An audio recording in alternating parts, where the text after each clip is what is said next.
I'm Becky. I'm Naomi. And I'm a doctor in general practice. And I'm a doctor in sexual health.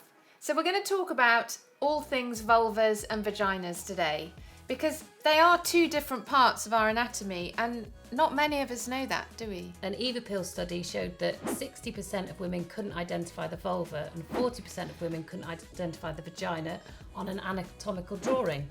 So we're going to correct that today, aren't we? We certainly are. What's going on here, Naomi? So this is a lovely piece of artwork. So it's lots of women who've had their vulvas cast. So these are all amazing. There's pictures of loads of ladies' different vulvas, and they are so different, aren't they? Like innies, outies, but they are vulvas. Yeah, so not vaginas, but it's the play on the wall of China thing, yeah? Exactly. So we can work with it. We can work. So just so that we're clear about anatomy, the vulva is everything we can see on the outside. So that includes the labia majora, which are the fatty parts of the genitals, the labia minora, or the lips, the clitoris, the mons, the vaginal hole, etc., etc. And the lips can look really different, can't they? They can look really, really so different. So they fold out, so they're like the outies, aren't they? Yeah. And then you have one that's more inny. Yeah. But what's the kind of...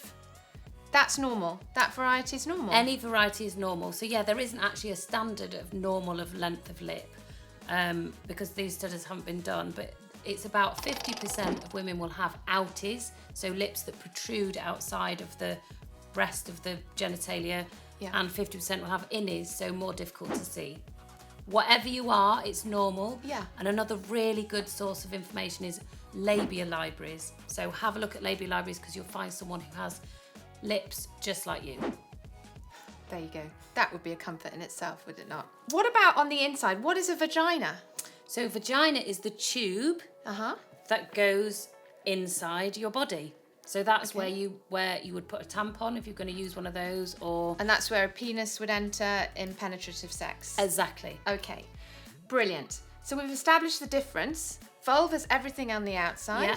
Vagina is the tube, everything on the inside. Exactly. So we've been asked by the students, how do you clean? Which bits do you clean? Okay, so you can definitely need to clean the vulva. So that's everything on the outside, in between the lips, all around. Never clean the vagina. The discharge, a bit like smegma in boys, is the normal cleansing process that the vagina goes through. So there's lots of healthy bacteria doing all sorts of clever things up there, and the cells shed and it produces discharge. So we're going to have a bit of a chat about that, aren't we? Yeah, and the good bacteria produce stuff, don't they? Yeah. Throughout the cycle. Yeah. So our discharge is the stuff, and about between half and 1 teaspoon a day is normal. Okay. So this is 1 teaspoon, and we've used some, what was it? Well, you'll never eat it again. I could tell you. We used kefir for the making of this film. So we're just going to show you what normal discharge could possibly look like. Okay. So that's over a day. That's a teaspoon. It might seem like a lot, an abnormal lot, but it's not.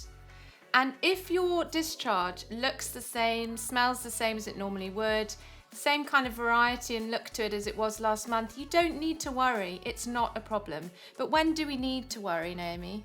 Well, what I would say is know what your normal is, because your normal will be very different to somebody else's. So if your normal changes, that's when you need to potentially go and see your doctor. Yeah. And a normal change in a cycle, so this is kind of towards the beginning or the end of our cycle, we can have this kind of milky or cloudy discharge. But then in the middle of our cycle, and we're talking about periods later in another film, we have a different type of discharge. What are we using this time? Couple of guesses, Naomi? Egg white. Egg white. So, oh, it's really hard to pinch. You have a go. Oh, crumbs. I can't even pinch it. Ta-da. So it should be stringy. So around the middle of your cycle, you can get this kind of stringy discharge that's clear. That's nice. That's a sign that your body is ovulating, That's releasing right. an egg, getting ready for producing a baby. Yeah, all normal. So knowing your discharge, knowing your cycle and what your body produces as part of your normal, happy, good bacteria in your vagina is a really, really useful thing to know, isn't it? Because then we don't panic when we see odd things in our knickers.